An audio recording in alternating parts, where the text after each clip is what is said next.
Saúde, estamos de volta. Vamos falar sobre um problema muito sério que atinge milhões e milhões de brasileiros e brasileiras também.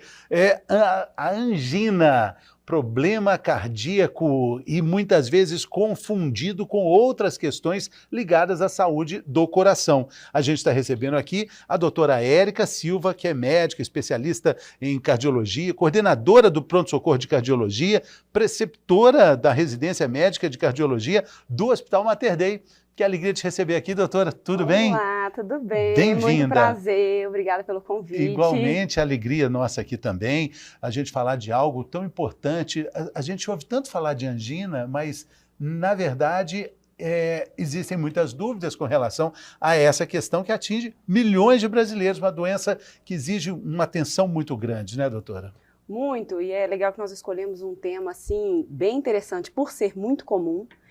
E temos dois lados, né? Ele é potencialmente grave e fatal, mas também muitas vezes confundido. É um assunto complexo, mas eu acho que até o final desse bate-papo aqui nós vamos conseguir esclarecer e tirar as dúvidas da maioria da população e ao mesmo tempo entender a gravidade e a potencial fatalidade da doença, né? Isso. Vamos tentar entender, então, exatamente o que é a angina.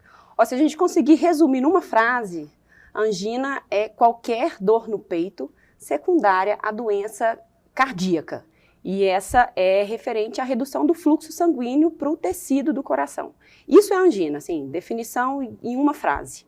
Agora, quando a gente estende um pouco mais para entender como que é essa dor, a dor típica da angina, ela é uma dor na parte anterior do tórax, mais comum do lado esquerdo. Normalmente ela irradia para ombro, para braço, pode irradiar um pouquinho para o estômago e pode vir com outros sintomas associados, do tipo palidez, sudorese, falta de ar. E na maioria das vezes ela é ou desencadeada ou iniciada por esforço físico e melhora com repouso. Essa é a dor típica da angina. Aí tem algumas variantes e tem aquelas que não é angina de origem cardíaca que pode ser confundida, mas a definição é essa. Né? Aquela cena clássica que a gente até vê em filmes, né? A pessoa vai fazer um esforço, aí sente uma dor e coloca a mão no coração. Coloca a mão no coração. Essa é a dor típica, né? A Essa dor típica da famosa angina, né? E a diferença dela para o infarto? Essa é boa, né? Eu falo que quem vai diferenciar isso vai ser o seu médico, né? Eu costumo sempre orientar os meus alunos que acompanham comigo, os alunos da faculdade, que ficam comigo na faculdade, eu faço uma analogia com um rio. E aí os vasos do coração é como se fosse essa água fluindo ali nesse rio e qualquer impedimento desse fluxo é o que vai causar algum problema cardíaco. Então, se a gente tem um entupimento parcial, uma dificuldade desse fluxo sanguíneo passar ali, nós vamos ter a dor no peito, que é a angina. Agora, se a gente tem um entupimento e uma interrupção do vaso, né, do sangue não conseguir passar ali e nutrir aquele tecido que está à frente, aí nós estamos frente a um infarto. Ou seja, a angina ela é um sinalizador, ela é um pré-infarto. Quem tem a angina e a oportunidade de tratar é uma chance a mais de viver e não ter um outro problema mais grave, né? Sim. Mas é um pré. E essa dúvida entre o que é infarto, angina, ou até um problema gástrico, ar preso, assim, muitas coisas podem ser confundidas com tudo isso, mas na dúvida, vá ao médico, né? A angina, ela é potencialmente complicável e sempre que tiver qualquer dor no peito, o paciente tem por obrigação procurar um serviço de urgência, sem dúvida. Porque ar preso dá dor no peito. E até outras causas cardíacas também. Pode dar. Exato. Né? Dor na costela, dor muscular, né? Foi na academia, treinou, dormiu mal, né? Outras causas. A própria azia, doença do refluxo, igual você citou, essas também causam dor no peito, né? Eu gostei da analogia do rio, né? Que é ali onde está correndo ali o líquido do sangue, que precisa nutrir o coração e tudo isso faz com que a gente esteja vivo, né? Mas tem uma também que é legal de estradas, artérias, estradas maiores ou menores, que podem ficar mais ou menos congestionadas, interrompidas. Às vezes às vezes um carro batido ali, a gente pode fazer uma analogia Afonso com uma Pena, placa de gordura ali. perto de feriado, ali você não consegue ali pegar alguma coisa para chegar na Afonso Pena, na rodoviária, por exemplo, ali fica tudo garrado, né? Exato.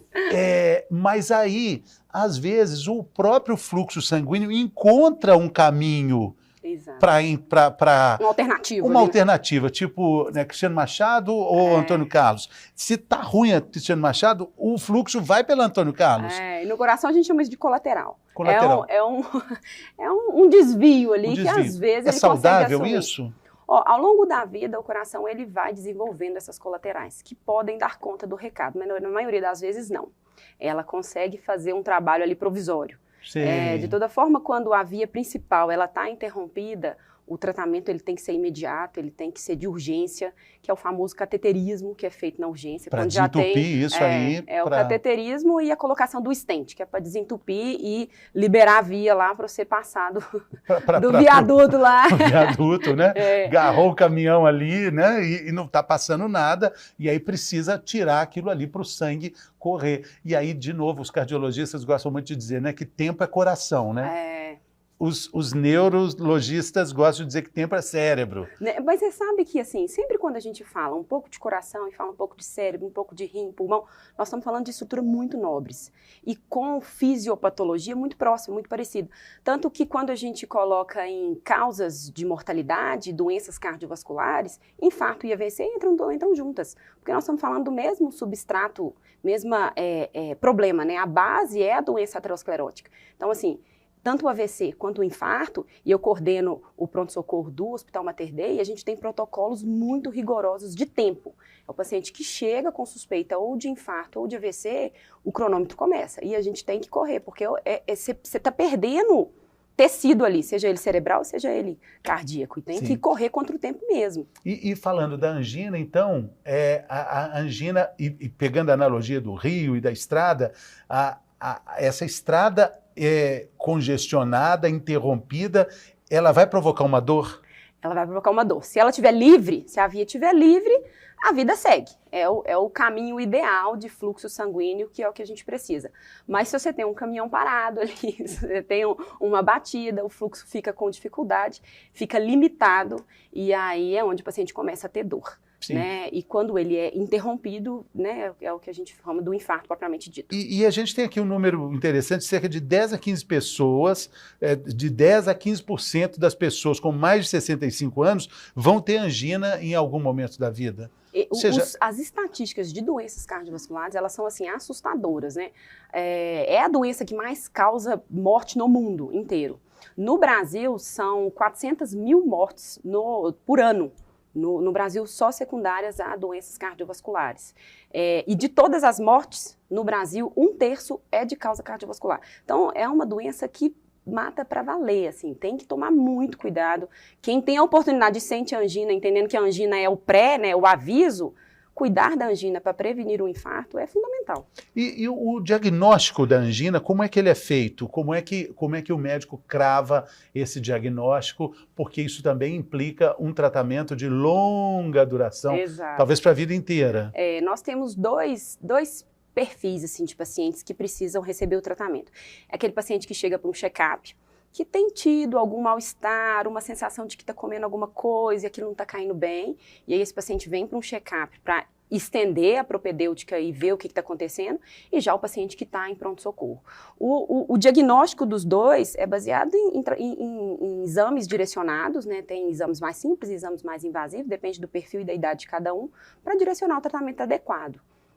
Agora, a gente está falando, né, que a doença cardíaca, as doenças, os problemas cardiovasculares matam muita gente, mas a evolução da tecnologia, da medicina para esses medicamentos também é fantástico. É tão acelerado quanto a própria doença, né? Assim, o volume de medicamentos novos que tem, de tecnologia para tratar, o que antes ou não era tratado, ou era só tratado por via cirúrgica. Hoje, o desenvolvimento que tem via catéter, né, que alguns pacientes chamam, é tratamento a laser. Tratamento com cirurgia minimamente invasiva, que é o cateterismo, o negócio é fantástico. Sim, e até os medicamentos para cuidar da angina também, né? Como é que esse medicamento atua? Cada um vai fazer um papel assim diferente, mas o grande objetivo final do tratamento é você estabilizar aquela placa de gordura que está em formação. Então, além de você, aquela placa já formada, você colocar uma cápsula fibrosa nela e deixar ela organizada, e além disso, impedir a formação de novas. Então, é um tratamento com o objetivo de frear mesmo, de colocar a doença na marcha ré. para isso não progredir. E existem níveis diferentes de angina, porque a gente fala de dor, tem níveis diferentes aí dessa graduação da dor? Tem a parte acadêmica da história, tem angina estável, angina instável, tem os graus diferentes da angina. Se ela é instável ou quanto pior o grau, ela tende a ser mais grave, né? E a angina inicial, isso vai depender, vamos voltar lá no trânsito, se foi uma batida de um carro, se foi 3 carros, se teve uma batida e um atropelamento. Então, quanto maior for o problema na via e quanto maior for a placa de gordura, mais sério é o problema. Porque se a gente imagina, vamos ver aqui, por exemplo, nós estamos gravando aqui no Sion, a Nossa Senhora do Carmo, acidente ali que atrapalha todas as pistas, as 3 pistas da Nossa Senhora do Carmo, tudo fica parado para trás. Tudo fica parado para trás. No coração, o que fica parado, pra gente que está no trânsito, o que fica parado é ruim, né? Mas no coração, o grande problema está quem está à frente. É aquele tecido que não recebeu o sangue. Que não recebeu o sangue. Com os nutrientes, com tudo que o corpo precisa, né? Aquele tecido começa a morrer, começa a entrar em falência. Falando de angina, falando de dor, falando de vida após o diagnóstico, existe também um trabalho ali com o paciente para que ele se acostume com a vida normal. Às vezes ele fica com medo de fazer alguma coisa e voltar a sentir aquela dor aguda. Eu sempre falo e oriento meus pacientes, calma, é com o tempo que você vai ganhando a confiança que está tudo bem. Porque o início, ele fica traumatizado, né? E a dor da angina, a dor do infarto, ela é inesquecível. Ela é uma dor lancinante, ela aperta, ela queima, ela dói o tórax para valer. E o paciente, ele acha que aquilo ali nunca vai passar e, feito o tratamento efetivo, aquilo melhora. Mas ele gera gatilhos assim no cérebro e qualquer outra coisa que faz lembrar que aquilo aconteceu, ele corre no pronto-socorro por medo, porque fica com essa insegurança. Mas isso com o acompanhamento, tendo um médico bem perto, para trocar uma ideia, tirar a dúvida, isso aí vai ganhando confiança. Com essa vida, assim, já com a angina diagnosticada, muitos pacientes relatam até medo de sexo, né? Exato. Eu tenho os residentes que eu acompanho lá no hospital e falo, gente, o nosso protocolo de orientação para alta inclui a abordagem da relação sexual. Porque às vezes ele não vai te perguntar, mas ele tem dúvida se pode ou se não pode, ou quando não pode, em que momento a vida vai voltar ao normal, que é o que todo mundo quer, né? E isso aí é um processo, depende muito da extensão do problema, o quanto grave foi, se teve passagem pelo CTI, se ficou com insuficiência cardíaca, como foi aquela situação, se teve parada cardíaca em vigência do infarto, depende da gravidade para a gente liberar. A proposta é que, passado o tempo, seja 1 mês, 2 meses, a vida volte ao normal.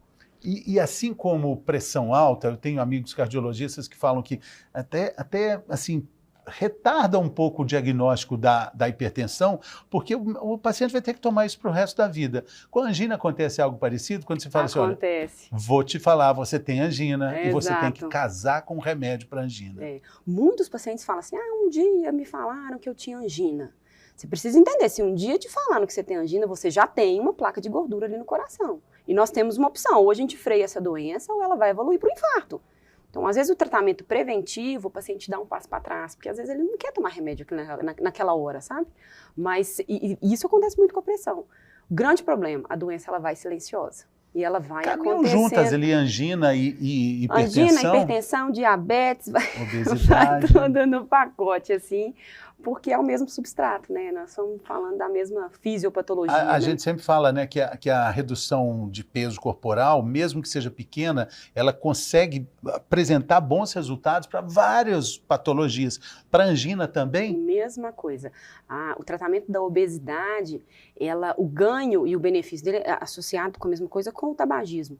Ele é imediato, assim, né? Quando você para de fumar, tantos dias sem fumar, você já ganha algum percentual de benefício, e isso é progressivo. E a perda de peso é a mesma coisa. E o tabagismo, aproveitando o gancho aqui que a gente está falando, ele é um dos campeões para o entupimento de vaso.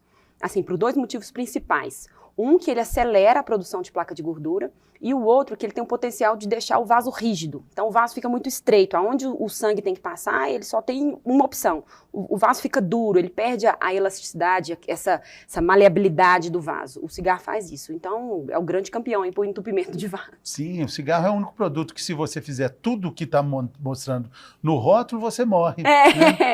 Ele é a bula perfeita, né? A bula onde acontece tudo. É impressionante. Agora, com relação a homens e mulheres, a angina tem algo que é mais... As mulheres. As mulheres têm um percentual mais alto de doenças de vasos no corpo humano como um todo. As mulheres são mais acometidas por questões hormonais. Elas têm uma chance maior. E as mulheres têm até a questão lá do coração partido, né? Tem a síndrome do coração partido, que é o síndrome de Takotsubo, que também é mais comum na mulher. Já é um mecanismo um pouco diferente, ela vem mais quando você tem alguma descarga adrenérgica, ou seja, a doença, e tem essa analogia de coração partido, porque ela pode vir secundária a algum susto, algum estresse emocional, e aí tem algum... E com perfeito funcionamento do coração até, muitas vezes. Pode ser um coração perfeito e depois daquele momento evoluir para uma insuficiência cardíaca. A grande questão é que numa urgência, tanto a síndrome do coração partido quanto o infarto, os dois se comportam da mesma forma. É a dor no peito, parece infarto. Tanto que a definição de Takotsubo é uma síndrome que mimetiza um infarto. E você só vai diferenciar depois com os exames complementares. Interessante. A gente já falou aqui que os sintomas do infarto podem ser diferentes para homens e mulheres. Uhum. Com relação à angina, também existe essa diferença? Também. O perfil de pacientes que têm sintomas atípicos, a gente descreveu a dor típica, né? Que é aquela dor no braço que a gente vê muito em filme e tudo. Agora, os sintomas atípicos, eles acontecem mais nas mulheres, idosas e diabéticas. Esse trio de mulher, idosa e diabética, ele tem dor, que às vezes é só dor epigástrica, sensação de gás, e isso pode ser infarto. Tem dor no ombro e pode ser infarto. E quando a gente ver algumas mulheres ouvindo isso, fica louca, né? Acho que tudo agora é infarto. Tem que ter um bom médico, né? Uma boa orientação, senão o negócio desencadeia outros problemas emocionais e de estresse, né? Essa que é a questão, né?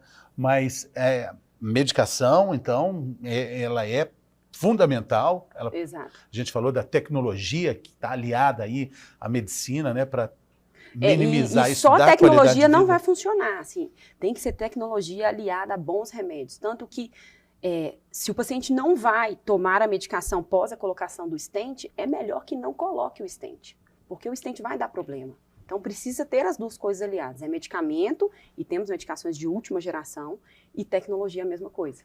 Tá. Né? Aliar as duas coisas para fazer o tratamento completo. O quadro de angina pode aparecer sem dor também?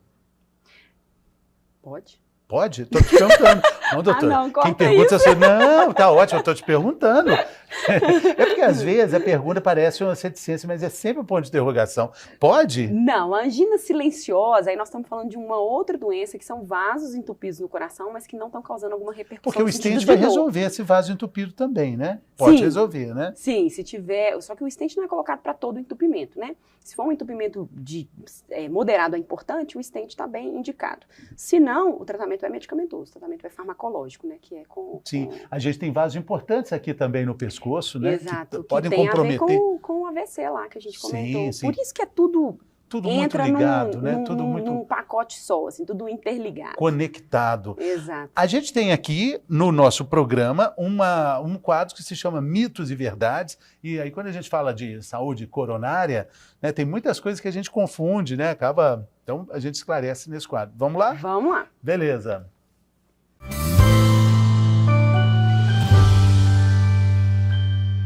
Mitos e Verdades, no programa de hoje, a gente está falando sobre angina e a gente está tendo a alegria de receber aqui a doutora Érica Silva, médica especialista em clínica médica cardiológica, e cardiologia, aliás, coordenadora do pronto-socorro de cardiologia e preceptora da residência médica de cardiologia do Hospital Mater Dei. Vamos lá então, mitos e verdades, doutora. Primeira questão é essa, eu falo a frase, você me diz, estresse pode causar angina? É mito ou é verdade? É verdade. O estresse, ele está sempre aliado. Eu costumo brincar que o estresse é a cereja do bolo, né? O bolo tem que estar mais ou menos pronto e o estresse ele vem para ser um gatilho de outros problemas. Então, o estresse pode sim causar alguma dor no peito, não necessariamente é uma dor anginosa típica, secundária a uma doença aterosclerótica.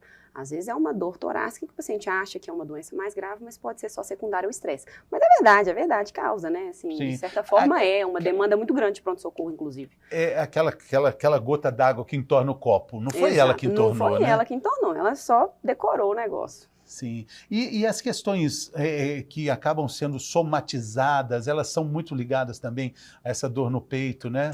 O paciente que tem, às vezes está passando por algum estresse, a gente teve aí na pandemia, né, o grau de luto e de chateação e de estresse, de medo, aumentou as anginas do pronto-socorro, porque o cérebro, ele manda um comando e cria a somatização do problema, né? A gente fez um programa sobre crise de pânico e o que a gente entendeu como psiquiatra é que, às vezes, muitas pessoas chegam no pronto-socorro com crise de pânico, achando que é um problema cardíaco, achando né? Achando que é um AVC, achando que é uma crise convulsiva, que é um desmaio, que é... Como é que é esse procedimento no pronto-socorro, quando chega ali? No primeiro momento, né, a gente abre mais o leque de opção para não deixar passar, né? Como diz, a gente aumenta a sensibilidade para não deixar passar nenhum problema que seja verdadeiramente orgânico, né? E aí, os exames é que vão ajudando, sabe? À medida que o paciente vai ficando ali na sala de observação, na sala de emergência, a gente vai recebendo reavaliação o tempo todo, conversa com o familiar, exames que já fez anteriormente, realiza exames ali na urgência e a gente vai, né, tentando entender o porquê. Vai descartando.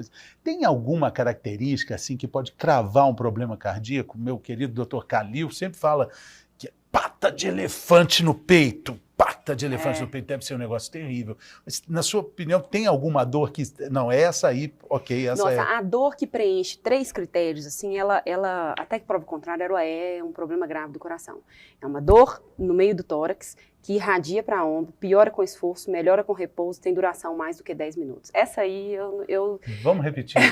Vamos repetir. Essa é muito importante. Ó, é a dor no meio do peito. Dor no meio do peito. Né, que é a retroesternal. Ela irradia para o braço, para ombro, para estômago e mandíbula. Ela tem essa irradiação aqui na parte anterior toda do tórax. Ela piora com esforço e melhora com repouso. Esforço é levantar da cama? Arrastar um móvel, subir uma escada, subir uma rampa, caminhada, os esforços. Quanto mais grave for a doença, menor precisa ser o esforço. Então, se você tem uma doença, um vaso que está mais próximo de ser entupido, menor precisa ser o esforço. Você pode subir um lance de escada e sentir uma dor importante. E a dor, quanto mais prolongada, não dá para botar a mão no fogo, que não é um problema cardíaco, não. Vai embora para o pronto-socorro. Corre. E o exame que a gente precisa fazer de imediato, em todo atendimento de dor torácica, é o eletrocardiograma. Esse, se vier alterado, cravou. Cravou. A outra frase que eu te digo, doutor, é essa. Angina é um aviso do corpo. Mito ou verdade? Verdade verdadeira. Quem tem a chance de tratar uma angina com um tratamento efetivo, se livra de um infarto, né? Vamos falar assim. Então, é um sinalizador. A angina vai dar esse também sinal da dor que para com... A angina ela fica um pouco mais leve e ela passa mais rápido, às vezes. Ela não prolonga tanto. Mas ela pode ter a mesma característica da dor, sim. E aí, passou, não tem mais nada. Passou, não achei que era nada. O que tem de paciente que infarta hoje, e quando você vai estendendo a conversa, ele teve um pouco de dor 15 dias, 10 dias atrás, é impressionante. Tem alguma relação com algum problema gástrico anterior com relação a... Porque o intestino hoje está na moda, tudo é intestino, tudo... Também tem alguma conexão com o coração? Tem, você sabe que nós estamos escrevendo um caso, um caso para o Congresso agora, avaliando a probiótica intestinal associada a doenças cardiovasculares, porque tá interligado, não tem como desligar. E o que acontece, às vezes, é pós-alimentar. O paciente comeu, às vezes, uma alimentação mais carregada, de final de semana, e desencadeia uma crise de dor torácica. Tem a ver. Interessante. E a outra, olha só, doenças no pulmão podem causar angina. Mito ou verdade? Verdade também. Também? Parece que não, né? Mas pulmão e coração, eles estão muito ligados ali. E cada vez mais tem sido estudada até uma doença que está super frequente, que é a apneia do sono. A apneia do sono está muito ligada com o coração e pode desenvolver, além da angina, além do infarto, outras doenças cardíacas, arritmia e tudo. Subdiagnosticada. Sempre que você tem um paciente com um perfil que possa ter alguma doença pulmonar e tem um problema cardíaco, você tem que investigar os dois. A apneia do sono, falando do fluxo do trânsito, do rio que tem que correr, ela para. Ela atrapalha, você está dormindo, né? ela para ali, pausa, você para de respirar. Para pausa. Aquilo altera o coração, que está muito ligado ali. Trânsito, A outra aqui, bebidas alcoólicas, energéticos, podem causar angina. É mito ou verdade? Verdade também. Verdade? Verdade também. Mandou bem, Adriano, nosso produtor. As bebidas energéticas, né, que desencadeiam um aumento da frequência cardíaca, você obriga o coração a trabalhar com uma potência maior. Então, né, é aquela história de festa, né? Tá na festa, é energético e vai bebida alcoólica, você aumenta a demanda para suprir aquilo que o corpo está pedindo e pode ter E não dor. é à toa que no rótulo dos energéticos está escrito lá, não misturar com bebida alcoólica. É. Já viu isso? Pois é, tem lá, né? Quem Não é para misturar, mas parece que foi feito para misturar, foi né? feito para misturar. A angina pode ser identificada antes de causar dor no paciente. É mito ou verdade? Olha, a angina, ela é, caracteristicamente, é a dor. O que a gente pode diagnosticar antes de acontecer é a presença ou não da placa de gordura ali no coração. Porque às vezes já tem uma plaquinha que está começando, você consegue pegar lá no início com exames bem sensíveis. E a última é essa angina leva a outras doenças mais graves, doenças cardíacas. É mito ou verdade? Sem dúvida, né? É verdade verdadeira, né? Se tiver que deixar uma mensagem aqui, é essa, né? Entender que a angina é um sinal laranja aí que tá te avisando de alguma coisa. Se deixar, vai infartar em breve. Muito bem, doutora. Muito obrigado, doutora Érica. Sucesso aí. Um grande abraço ao pessoal do Mater Day. Obrigada. Boa sorte na jornada aí. Muito Valeu. obrigada. Obrigada pelo convite. Valeu. Muito obrigado também pela sua companhia. Olha aí o nosso WhatsApp, é o 31997915990. Sugestões, sugestões de pautas, de assuntos, a gente está te esperando por lá. Até a próxima. Saúde!